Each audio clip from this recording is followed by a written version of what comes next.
Hey guys, I am ultramarathon runner and best-selling author James Pieratt, and I travel around the world training with the best athletes and indigenous tribes on planet Earth.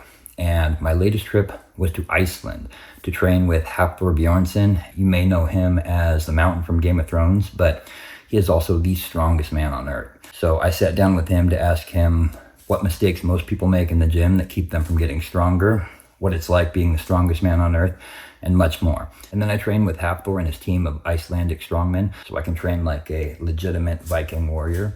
And let's take a look and see how I managed to survive. We're on our way to Iceland. We're flying into Reykjavik. We've been invited to go train at Hafthór Björnsson's gym, and he is the strongest man in the world. So see some of the running trails, volcanoes, and just kind of studied Viking strength and the history of it in general.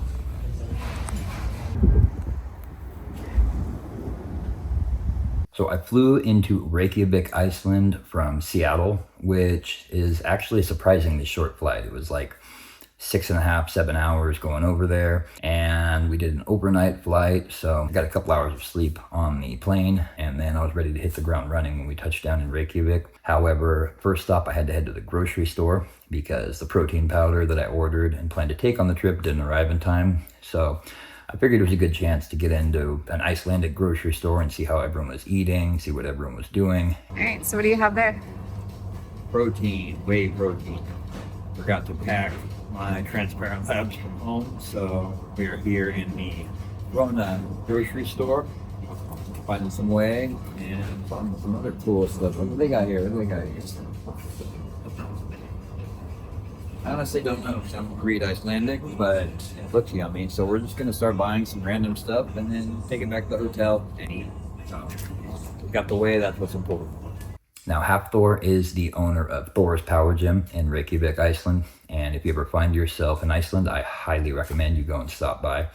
This gym not only has the strongest man on earth, but also it has my friend Hilmar, who is the second strongest man in Iceland, and many other amazing athletes. The equipment was just amazing. Not only did they have the typical strongman stuff that you would expect to see, but they also had a bunch of specialized equipment and even athletic training equipment. So immediately when I walked in, I felt right at home. Everyone was amazingly welcoming, very courteous, and it was really just from the get-go an amazing experience to have all of these giants that were just great, friendly people, very welcoming and very eager to help teach me what it's like to be an Icelandic strongman. Now, my first order of business when I got to Thor's Power Gym after I met everyone and settled in was to actually meet with one of my fans who had come out to meet me, and we sat down, went over some training stuff. I helped him with some stuff he was working on, and I really enjoy traveling around the world for a lot of reasons.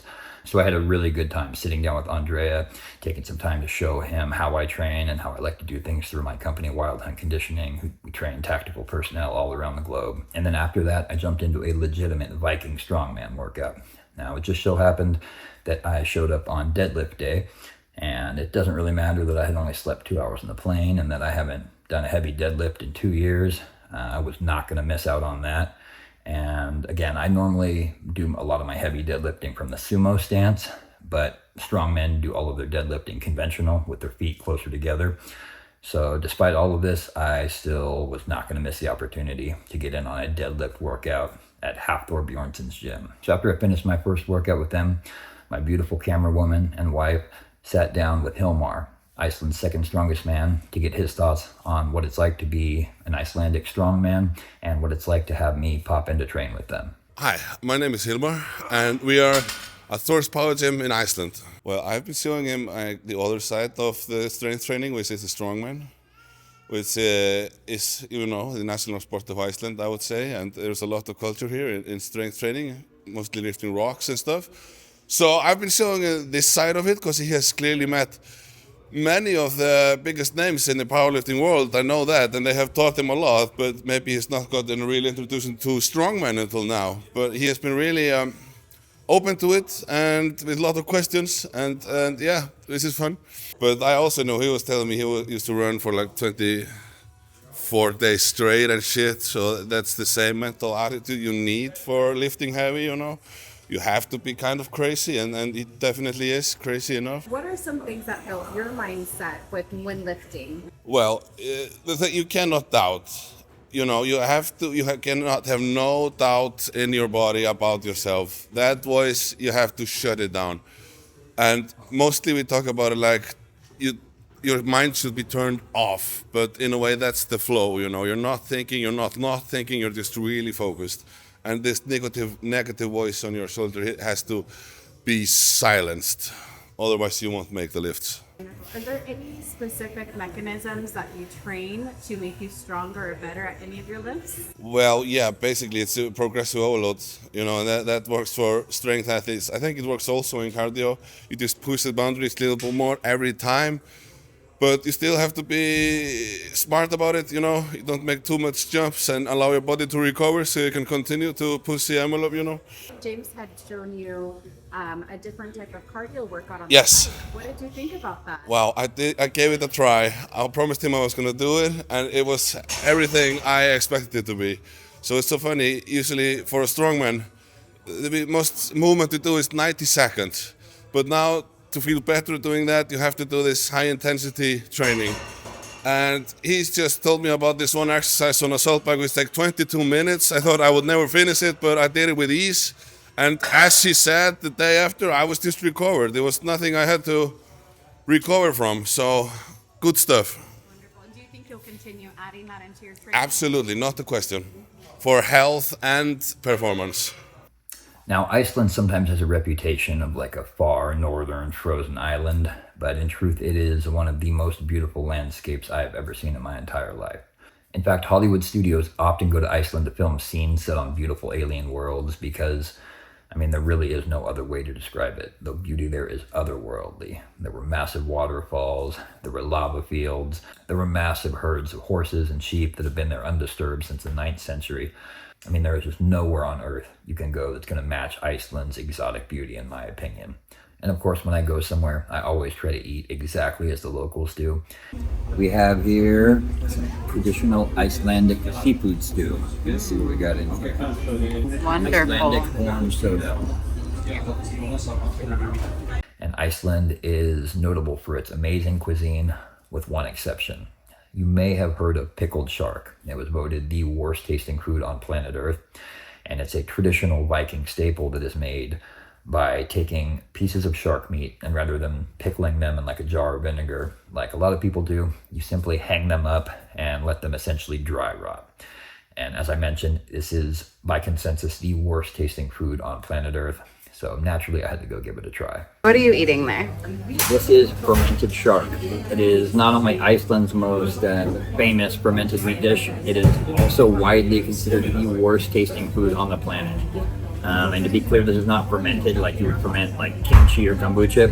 It's basically just rotted flesh. They cut it and they hang it up and just let it rot. So additionally, you can't just like swallow it super quick. You have to chew it for 10 to 15 seconds before you can swallow it to get the full flavor. So here we go. Worst tasting food on earth.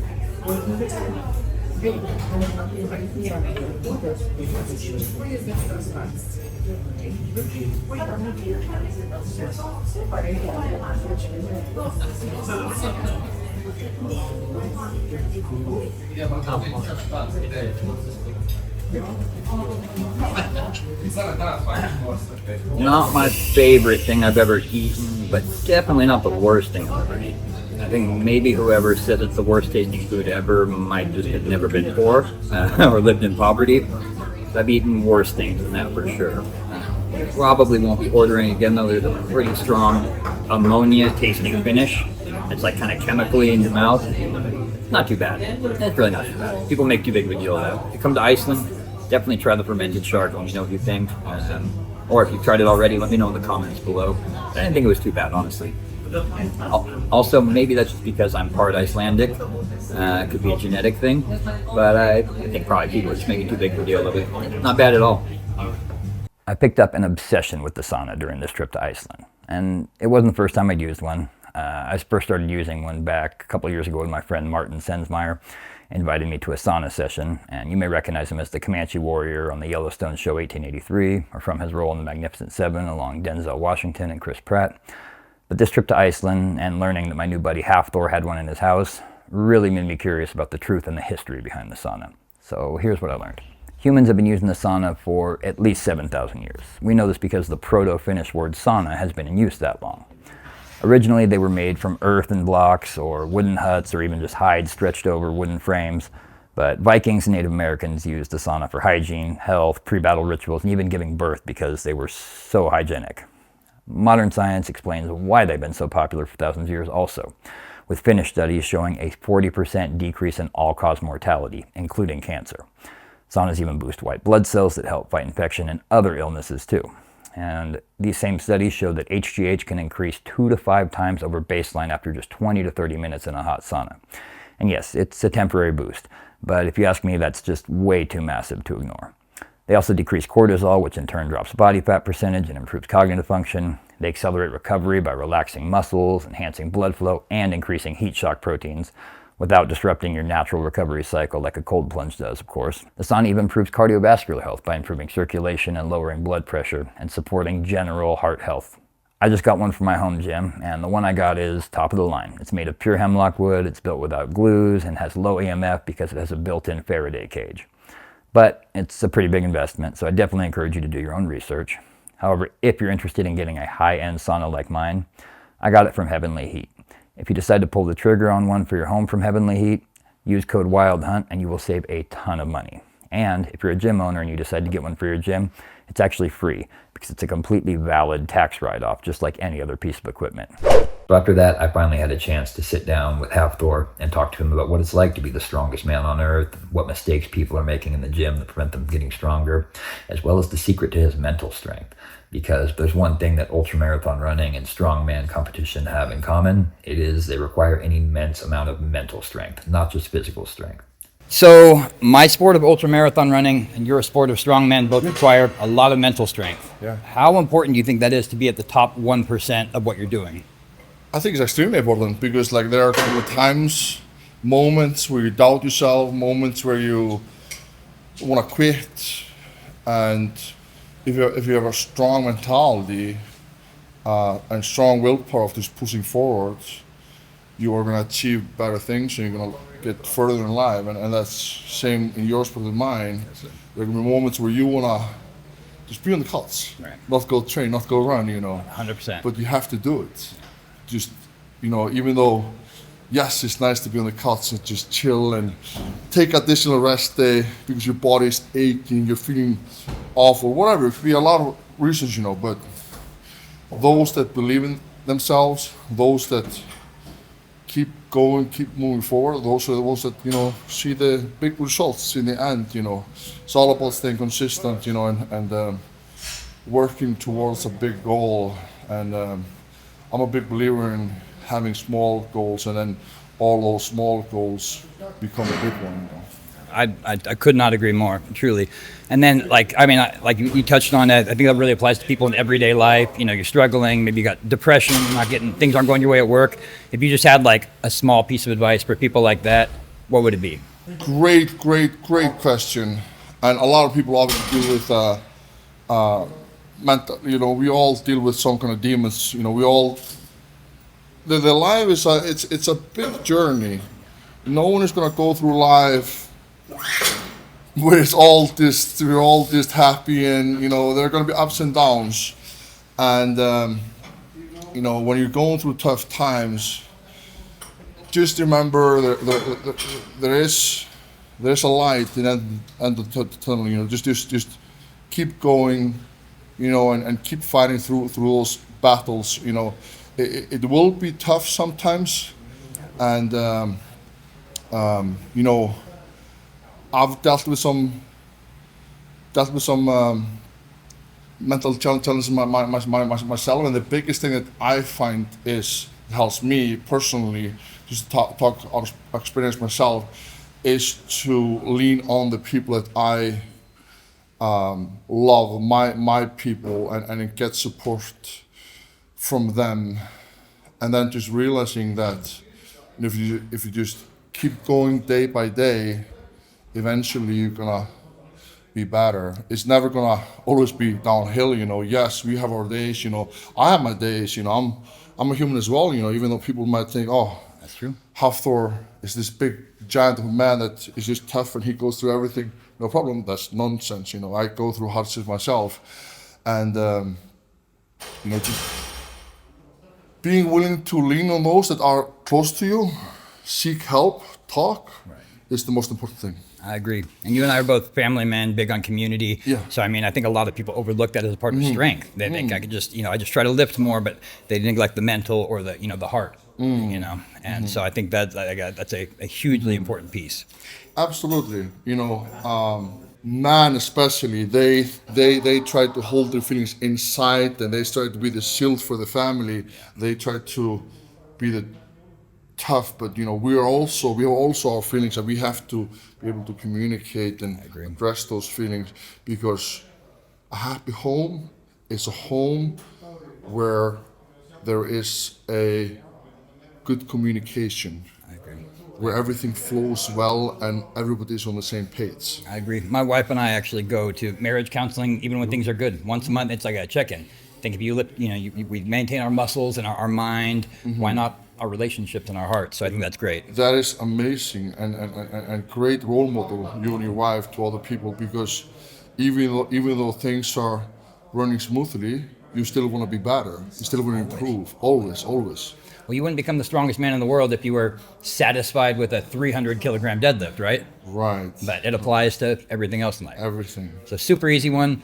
What do you think is the biggest mistake people make trying to build physical strength? Biggest mistake? The biggest mistake, I think, is being impatient. Okay. Not like, because you have to be.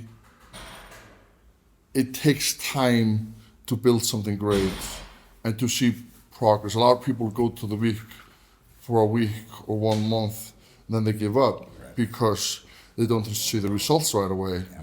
That's the biggest mistake I think people make, because lifting weights and getting stronger is not just getting stronger, it's a lifestyle.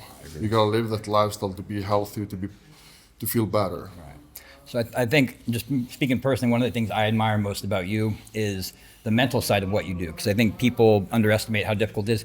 But you reached the top of the pinnacle in strongman, went to boxing, cut weight, learned a whole new skill set at a high level one, and came back. And people, I think they don't understand what that takes here and here. You know what I mean?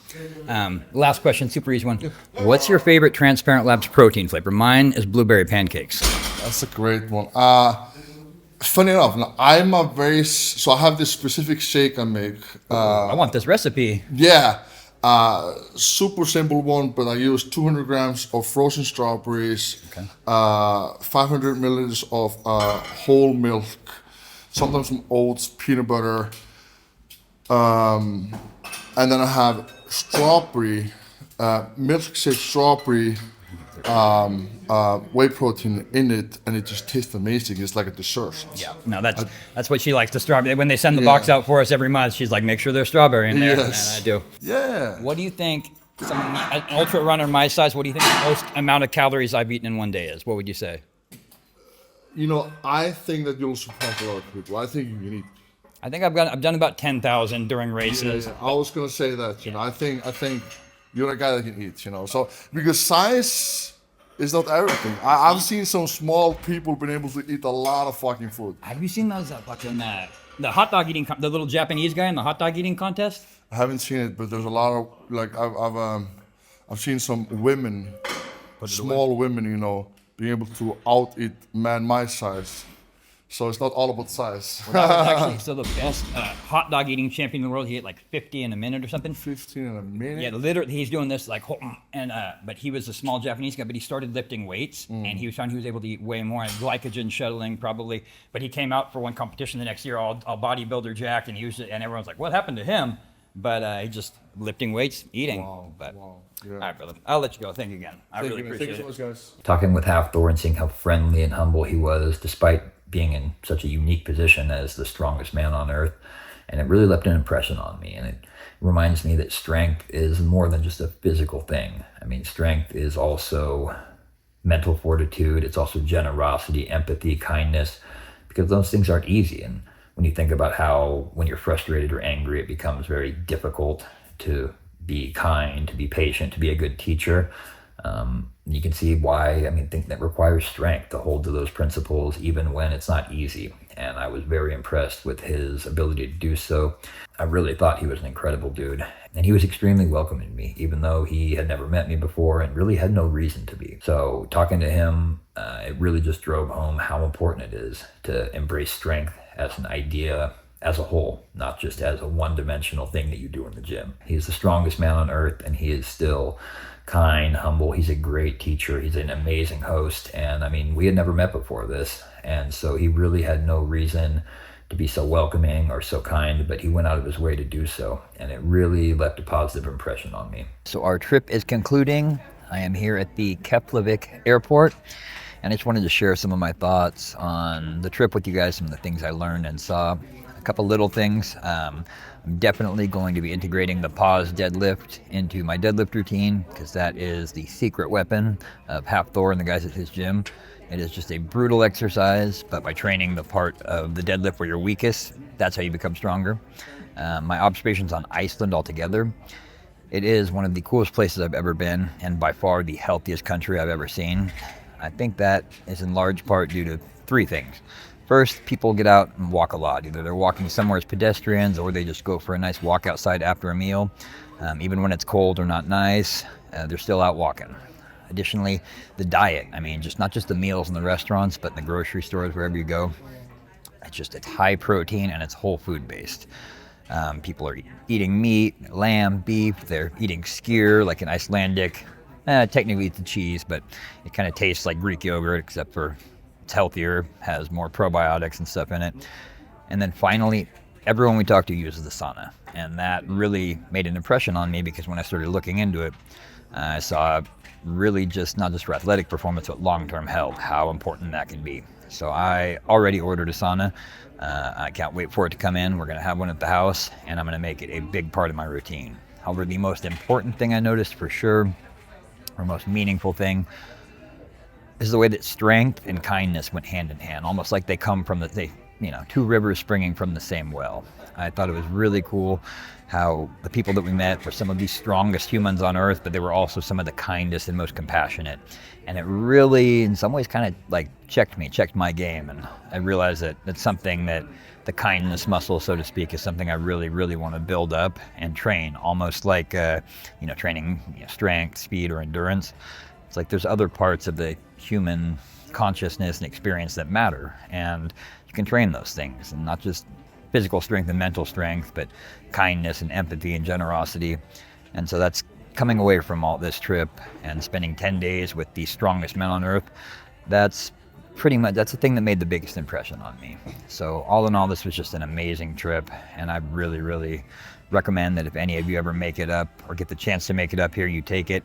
And if you do, be sure to stop by Thor's Power Gym, Hafthor's gym, because everyone there was just amazing. And be sure that you try some of the pickled shark like I did, because it really, it's not too bad. You only live once, so you might as well try some crazy stuff. But hope you guys enjoyed, and if you want to see more like this, comment and subscribe. I'll see you again soon.